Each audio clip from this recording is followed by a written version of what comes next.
I got Jonah, and this is really going to be a whale of a tale, like Jonah is a whale of a tale. It's a like the story itself. Maybe like me, you're going to find the story a bit fishy, but once you get into the message of it, you'll be hooked.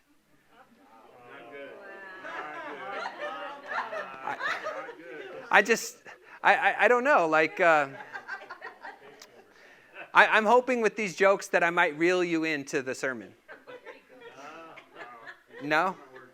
Okay, if it's not working, we should probably actually get to the text. Jonah is a prophet, and he's a prophet whose name means dove, which you don't really have to remember because, well, a dove is no part of the book of Jonah. But Jonah is a prophet who was revered in his time, right? And when I say he's revered in his time, what I'm saying is a lot of people really liked him. And in fact, he's revered in our time too. We really like the story of Jonah, right? We kind of get stuck on this fish, but the story is not necessarily about a fish or a big fish. It's about a big God. The reason we revere the book of Jonah is because it's such a great book that we can tell kids in Sunday school. It's got all the things that we would want if we were going to make like a Netflix original movie. Right? You've got this man who is called by God to go to Nineveh. He doesn't want to go, so he takes off onto the ocean to get to Tarshish as far as he can away from God. And then as he's out there on the boat, the God sends a storm. But the sailors know this isn't just any storm, so they cast lots or gamble to try to figure out who it is that might have upset the gods, and the lot falls to Jonah, and Jonah tells them what he did. And so they throw him off of the boat, and there he goes into the water, and the second he hits the water, the well, eats him up, and there he is at the bottom of the ocean in a whale praying to God. Like, these are the kind of stories that Christians can tell to their kids and remind them that we have a big God. And, that's why we revere the story. But I want you to know the story of Jonah is not a story about a big fish. It's a story about a big God. And we get stuck on that. And I'm trying to make sure that as we go through this, you guys don't get stuck on the big fish of the story and remember the big God of the story, because that everything else is a distraction. Right? Jonah is trying to tell us something about God and his character and how he works and how he loves even the people that we have a hard time loving. God is the kind of God that loves them too. And that's going to be the story of Jonah, right? And so Jonah is revered for us in our time, but he was revered during his time because he was a prophet that everyone kind of knew. The reason everybody knew him was because he had this prophecy that came true. And we read about that prophecy in 2 Kings chapter 14, and it's in verse 25, and this is what it says.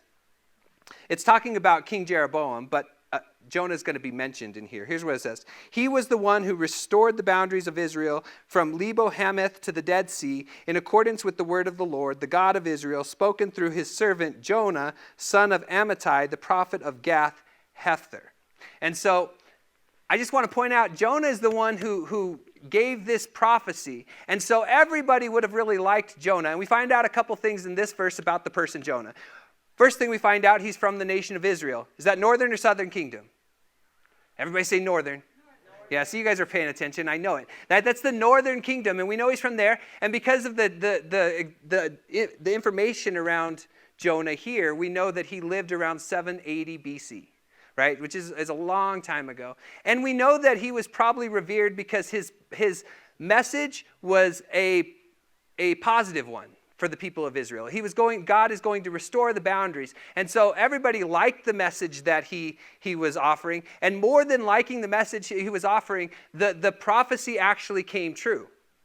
Right? Which means that his words themselves had some power to them. And I want you to see that because Jonah was revered during his time. And he was seen as this faithful prophet. And I want you to know that it's easy to be faithful to God when God is asking you to do something that falls in line with your own desires and your own wants, right? In fact, I have no problem being faithful to God as long as I like what he's asking me to do. But once God asks me to do something that maybe I don't want to do, it's a lot harder to be dedicated or devoted to that God, right? And that's what we find out about Jonah. Even though he's a prophet that's revered, when God asks him to do something that he disagrees with, instead of being obedient, Jonah is going to run the other direction. And I just want to ask, do we as Christians have a little bit of Jonah inside of us? where we really like to do the things that we like to do, right? But when God calls us out of our comfort zone, when God calls us to do something that we may even disagree with a little bit, are we going to continue to be faithful? I think Christians run without running. See, what I mean is, I think as Christians, we don't get on a boat and go to the other end of the world. That's not what we do. Instead, we just distract ourselves. Instead, we come up with reasons why we can't do something or we can't talk to somebody. And so we just make ourselves really busy, not understanding that the fact that we're making ourselves so busy is the same thing that Jonah was doing when he ran from God. And so as we go through this story, just kind of keep that in mind. Do I have a little bit of Jonah inside of myself? We're going to open up now to the book of Jonah. And hopefully you guys are there. Here's the first miracle of the book of Jonah. It says in verse 1 of chapter 1, the word of the Lord came to Jonah, son of Amitai. Now, that in itself is a miracle, right? We talk about the miracles of Jonah. We can't blow past the ones that we hear a lot. God actually speaks to people. Now, unless you've heard God speak to you, you don't understand the type of miracle that this is. And it was something reserved to those prophets. The book of Hebrews talks about this. In the last days, he speaks to us through his son. But there was a time when he spoke to the prophets. That's a miracle. So when somebody asks you, what's the big miracle in Jonah? You're going to say, well, God spoke to him. That's a miracle. But we're going to see when God speaks to him, he's going to give him a decree. And when God gives him a decree, Jonah flees. And that's my first point. God's decree, Jonah flees. Verse 1, the word of the Lord came to Jonah, son of Amitai. Go into the city of Nineveh and preach against it because of the wickedness has come up before me. So here's the commission that God gives Jonah. I just want you to go to Nineveh. Now, for us to understand what might be going through Jonah's mind at this time, I want you to close your eyes for a second. And with your eyes closed, I want you to think of someone that you don't like, or that person that you have a hard time loving. Now, this doesn't have to be an individual person. This could be a group of people. Maybe put some kind of letter in front of their name. Maybe, however, you have a hard time loving that person or this group of people, right? And you might even feel like you have the right to be angry or to have a grievance against these type of people because they're wicked. I mean, so wicked that maybe they have a God or maybe they don't have a God. Maybe it's because their belief system or lack of belief system is something that you don't agree with or it doesn't fall in line with Scripture, right? If you can have those people in your mind, label them Ninevites, and now wonder if God called you to go and preach a message to people that you don't like, are you going to follow God's decree or are you going to flee from God's decree? So God says, I want you to go to Nineveh. And you guys can think that through. I want you to go to Nineveh. Nineveh, there is no one during this time that would have been excited to go to the people of Nineveh. Now, God tells us in the first verse that these people are wicked, but the book of Jonah doesn't tell us what they're doing that is wicked. Like, what is their actions that's causing their wickedness to rise before God? And so there's nothing in Jonah that tells us that, because most of the people living in the time that this was written would have known exactly what it was that Nineveh was doing. Nineveh is the capital city of Assyria. Right? And we all know Assyria is going to be that nation that comes in and destroys Israel. But we don't really understand how wicked Nineveh is, or Assyria is. And so I found this. This comes out of one of the annals of the people of Assyria. This is what they would do as they marched into a city to go to war. This man writes, he says, I stormed the mountain peaks and I took them. In the midst of the mighty mountains I slaughtered them. With their blood I dyed the mountains red like wool. With the rest of them, I darkened the gullies and precepts of the mountains. I carried off their spoils and their possessions. The heads of their warriors I cut off. I formed them into a pillar over and against their city. Their young men and their maidens I burned alive in the fire. I built pillars over and against their city gates, and I flayed their chief men who revolted. I covered the pillar with their skins. Some I walled up within their walls. Some I impaled on a pillar on stakes, and others I bound on stakes around their city. Like, when I read that, do you get a description of somebody who is wicked? I mean, these people were doing awful, awful things to their enemies. Now, maybe those people in your mind that you're like have a hard time loving, maybe they've done some pretty wicked things. But is that on the same level of the Ninevites? Probably not. And so when Jonah hears this, he's thinking, I don't want to go to Nineveh. These people are awful, awful people. I would rather flee. And that's what Jonah does. In verse 3, it says, but Jonah ran away from the Lord and headed to Tarshish. He went down to Joppa, where he found a ship bound at the port. After paying the fare, he went aboard and he sailed to Tarshish to flee from the Lord. How many people, besides myself, has ever ran away from the Lord? Like, I don't want to do what you're asking out of me, God, so I'm just going to run away. Now, Jonah has a reason to run away. These Ninevites, these people of Assyria are awful people. I don't want to go preach to them. But God's sending you to the people of Nineveh. Don't you want it like you should? We don't know whether it was fear, which I'm sure fear was involved, or if it was, but we know something else. We know one of the reason that Jonah refuses to go. He says it in chapter 4. In verse 2. This is why he doesn't want to go to Nineveh. This is why he flees. He says, he prayed to the Lord, isn't this what I said, Lord, when I was still at home? That is what I tried to forestall by fleeing to Tarshish. I knew that you are a gracious and compassionate God, slow to anger and abounding in love, a God who relents from sending calamity. See, Jonah knew something about God's character. Jonah knew that no matter how wicked these people are, the God that he serves is a God of compassion, a God of mercy, a God of love. And if Jonah thinks, if I go and preach to those people, God might actually forgive them. And I don't want God to forgive them. I want to be angry with them. But see, God is a God of compassion, so how dare we be people of anger? We should be more like our Father, who's about mercy, not sacrifice. And so I want you to see Jonah flees because he knows that maybe God is going to do something about their immorality. He's going to do something about their wickedness. And it may not be judgment. It may be compassion and mercy. And Jonah doesn't want any part of compassion and mercy when it comes to his enemies. So instead he flees. So God decrees. He tells Jonah, I want you to go, but Jonah flees instead. I want you to see that God disciplines Jonah in verses 4 and following. God sends this storm. In verse 4 it says, then the Lord sent a great wind to the sea.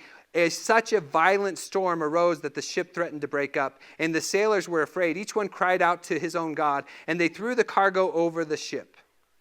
Right? This is that emergency room prayer. And I want you to see that this is the exact kind of prayer that we should see above in the boat, right? Like these are Gentile people. They're not God's people. They're not the Hebrew people. These are Gentile people inside of a boat, and they see this storm, and they know this storm is no normal storm. And so they need to do something about it. Well, the first thing they do is get afraid. The second thing they do is they pray. Say, pray to your God. So their prayer is to any God that will do exactly what I need him to do. And then they try human effort. They start throwing things overboard. Like maybe that's going to get them out of this problem. These are emergency room prayers because this is the kind of things that people do that don't have God, that don't have a relationship with God. When they have a time of distress, they get afraid. They pray to God, and any God will do. And then they start human effort, throwing things off the side of the boat in order to maybe stop the ship from sinking. Right? That's people in distress. And when I see these sailors, I see people in distress, and I kind of compare them to a lot of the people that we run into every day, right? And amongst those people, Christians are supposed to be the light. And amongst this ship, Jonah is supposed to be a light. But he's not. Instead of being a light that shows the people God, he is in the dark of the sailor, of the sailor? He's in the dark of the cellar. And he's sleeping, right? Listen to what it says. It says, but Jonah had gone below deck, where he lay down and fell into a deep sleep. The captain went to him and said, how can you sleep? Get up and call to your God. Maybe he will take notice of us so that we will not perish, right? So while the world is in distress, the one person that has a relationship with God, the one person that knows why the storm is there in the first place, is down below deck sleeping. He's not a light to the Gentiles. He's down below deck sleeping. And the reason he is because this man is hiding from God. See, Christian, when we are not doing what God has called us to do, when instead of following God's decrees, we're fleeing from them, we're not any help to those people around us. The world is going to be struggling above while we're ineffective below. As Christians, we need to be people of light. And when we're fleeing from God, all we have to offer is darkness. And so the captain of the ship is just as amazed, and he says, how can you be sleeping? Get up and pray to your God. Maybe he will save us. And this week I've been thinking, what would happen if Jonah would have taken the captain's advice? Just right there, just prayed to God and said, you know what, Lord, I'm sorry. I shouldn't have ran. Help me out here. Maybe God would have stopped the storm at that point. Maybe the sailors could have safely got back to shore. And Jonah could have went on his way doing what God had called him to do. But Jonah is stubborn in his disobedience. He's stubborn in it. In fact, we don't find Jonah praying at all in chapter 1. The captain comes to him and he says, hey, pray to your God. Maybe he will save us. But Jonah doesn't do anything. He gets up. He's aware of the situation, but he doesn't do anything to stop the situation. Right? So in verse 7 it says, the sailors said to each other, come, let us cast lots to see who is responsible for this calamity. Casting lots is like a way of gambling. You would either like throw rocks, or it's kind of like spin the bottle wherever it points. That's the guy, right? Like that's the one. And so they cast lots trying to figure out who is this person. Now, you want to talk about desperation. These sailors are desperate to figure out what's causing this calamity. And Jonah's being no help because he's too busy fleeing from God. And so they have to resort to casting lots. And of course, the God that rules the wind and the seas and the land, he also can control the direction of the lot. And the lot falls right there to Jonah. And now Jonah's without excuse. He might be a reluctant preacher who doesn't want to testify about God, but he has no excuse except for to begin to tell people who he is and the God that he serves, right? And so that's what he does. In verse 9, he says, I'm a Hebrew. Maybe that means something to them. Maybe it doesn't. But he says, I worship the Lord, the God of heaven. Then he says, who made the sea and the dry land. Now, as Jonah's saying this, and he's saying he made the sea and the dry land, the sailors begin to think, well, maybe we've got this God who's in charge of the sea and the dry land. He created both of them. We really need to listen to this guy. But Jonah's no help. Jonah's not telling them about the God. He's just like, this is the God I've worshipped. More than that, he tells them, I'm running away from this God, right? That's not included in the text. There's just a little side note that says that they knew he was running away from the Lord because he had already told them so, right? And so I just want you to see God, like Jonah, he might be a reluctant preacher, but God's message is still getting out. And these Gentiles are still looking for a God, and Jonah is not willing to really tell them about the God that he serves. And so in verse 10 it says, after they heard this, the God who created the seas and the dry land, it says this terrified them, and they asked, what have you done? Now, I'm not alone in this one, right? But I think this was probably one of the harder things for Jonah to hear. Has anybody ever been rebuked spiritually by an unbeliever? Like that one stings. I'm going to be honest, I have a lot of pride. I don't even like being rebuked by believers, right? Like you say something that kind of irritates me a little bit, and I'm stewing over that for like 3 or 4 days. You can ask Craig because I'll call him every day about it, right? Like I stew over those things, and what do you mean he said that to me, right? And now there's so many things that I do. I deserve to be rebuked, so please go ahead and try, right? I deserve to be rebuked. But when an unbeliever is the one that's saying, how could you do this? If you really serve the God who created the heavens and the earth, the sea and the dry land, how could you run from him? I'm thinking, Jonah, that had to sting a lot. And but sometimes I think we have to be willing to listen. Even when the direction of that rebuke may not come from within the church. Right? We have to be willing to listen. So Jonah, he's still kind of hard-headed. I don't know why I'm relating so well to Jonah, but he's still really hard-headed. And They ask in verse 11, the sea was getting rougher, so they ask, what should we do to you to make the sea calm down for us? Now, the reason they asked this is because the sailors, they had lots of gods, right? They're all praying to whichever god that they worship at the beginning of this narrative. They have lots of gods, and so their question is like, how do we appease the God that you serve?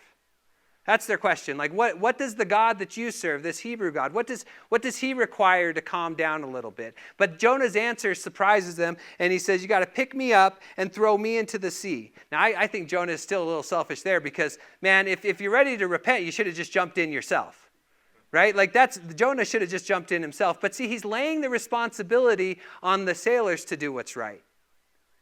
He just is so stubborn. He doesn't want to follow God's decrees. And so God is continuing to discipline. And in the midst of the storm, he's still refusing to turn to God. He tells them what they have to do. You have to pick me up and throw me overboard. But boy, is he not jumping in himself. Right? The men, they try not to. In verse 13, it says, instead the men did their best to row back to land, but they could not, for the sea grew even wilder and wilder. Then they cried out to the Lord, please, Lord, do not let us die for taking this man's life. Do not hold us accountable for killing an innocent man. For you, Lord, have done as you pleased. Here again, the prayers in chapter 1, they come from the Gentiles. Jonah does not pray in chapter 1.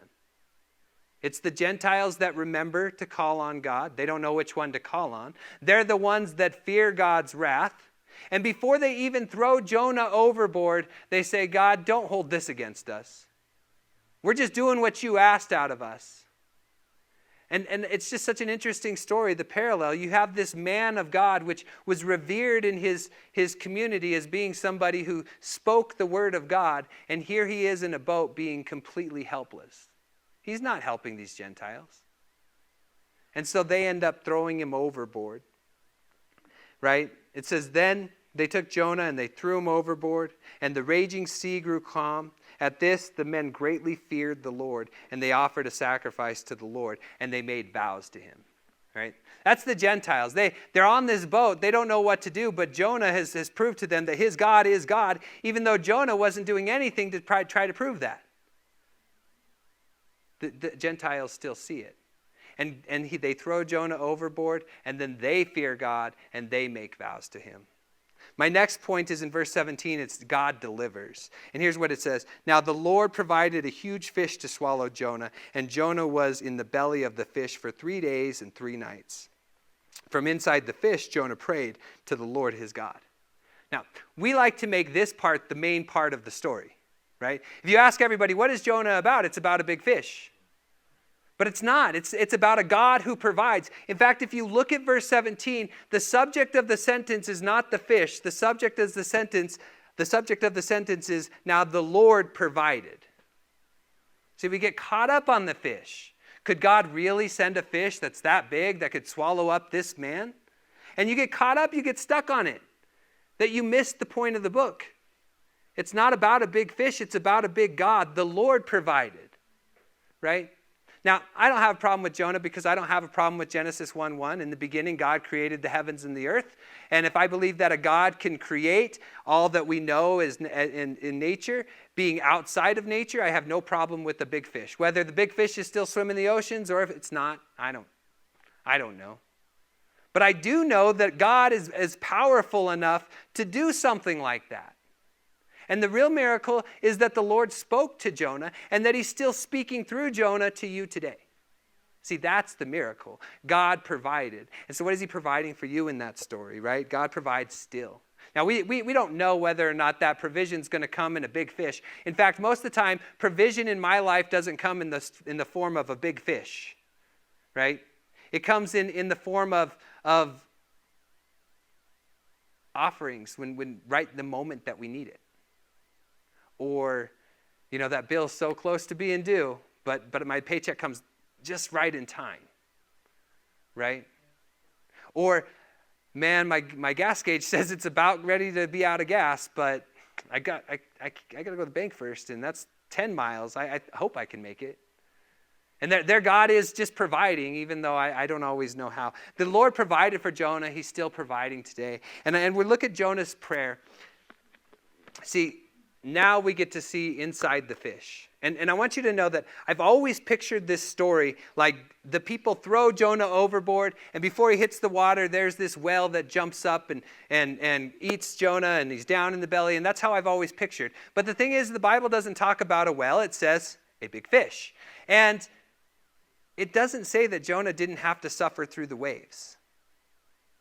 Right? In fact, everything that Jonah prays about in this next chapter is going to be about what it was like to suffer in the waves. Everything that he says is going to be about how he felt when he was in the realm of the deep. When I asked you earlier, what would you pray for if you were in the belly of a whale? Most of you prayed for petitions. Lord, get me out of here. Lord, save me. Someone wanted pizza. Those are prayers of petitions. Lord, give me something.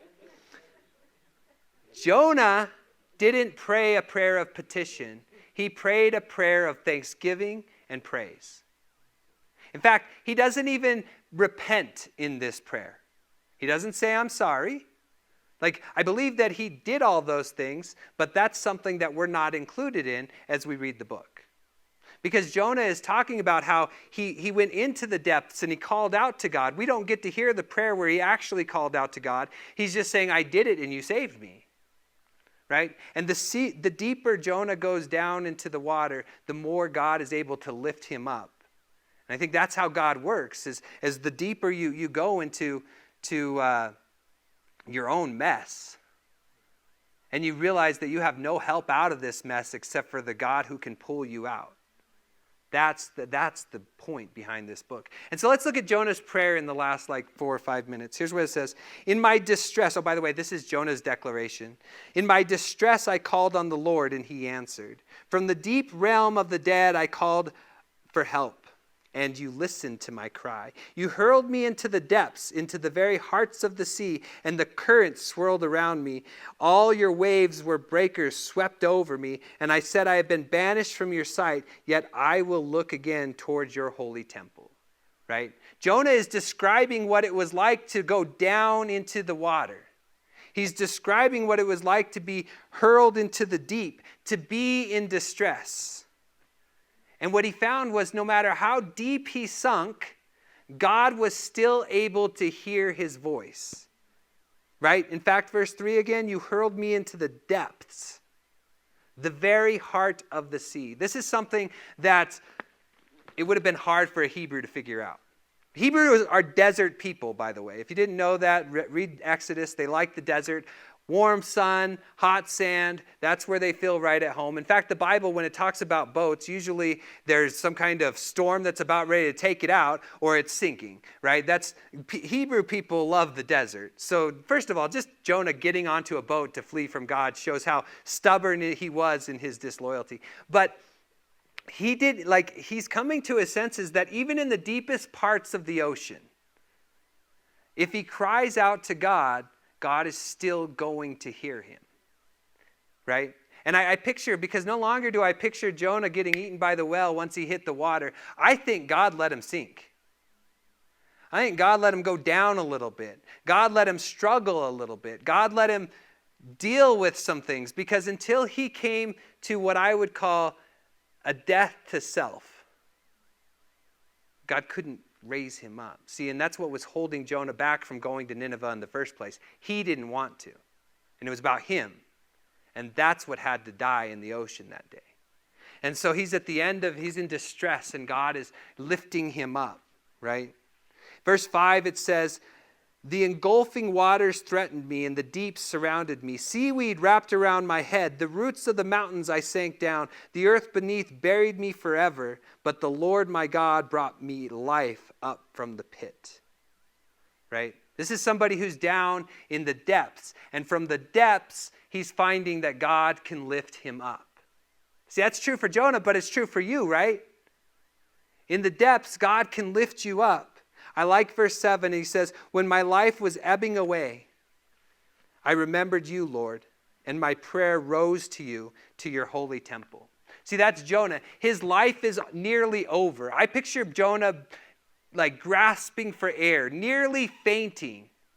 And that's when he finally comes to his senses and calls out to the Lord. And the Lord hears his prayer and rose him up.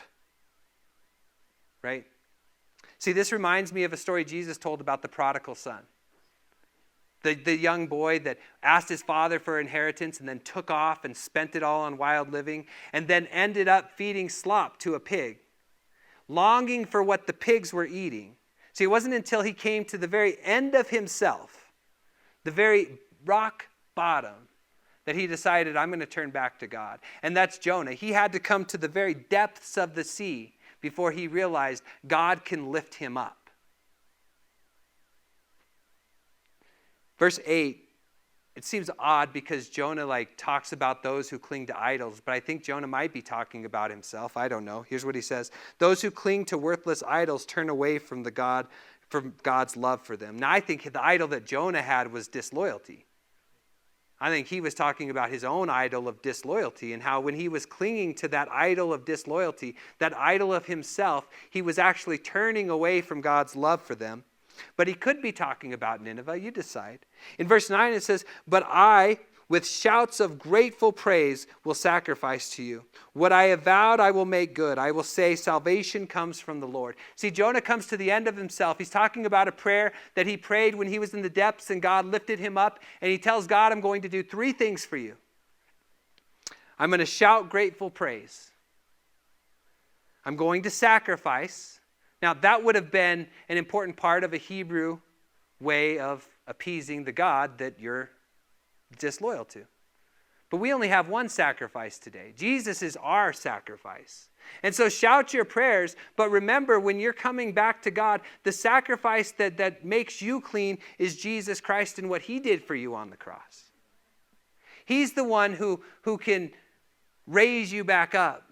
Put you back on that strong foundation. Put your feet back on the rock. He's the sacrifice that makes our sins clean. And then he says, what I have vowed I will make good. Salvation comes from the name of the Lord. And just because I love this as a children's story, I picture him saying that right as the whale vomits him out. And he's flying through the air. I'm sorry, it's not a whale, it's a big fish. And he's flying through the air. And he's flying through the air. He's yelling, salvation comes from the Lord. Right? Maybe that's how it happened. Or maybe the whale just vomited him out. By the way, do a word study on all the times that the Bible talks about vomit. So, that's been my week, right? There was nothing interesting there, so nothing I have to say to you. The whale vomits him out. And there Jonah is. And now he's got to make good. He's got to do what God has actually called him to do. And he's going to follow through with his vows. As we look at the book of Jonah, just the first 2 chapters, we see a person who is loved by God who has a hard time knowing that God loves other people too. See, he has a hard time with a God who's compassionate and merciful because he wants to be angry at those Ninevites. He wants wrath against those Ninevites. But God is a God of love, compassion, mercy, slow to anger. And Jonah knows that, so he doesn't want to go. We have a little bit of Jonah inside of us, don't we? Those people that we don't really want to share the love of God with. They need it too. They need to hear the message of Jesus.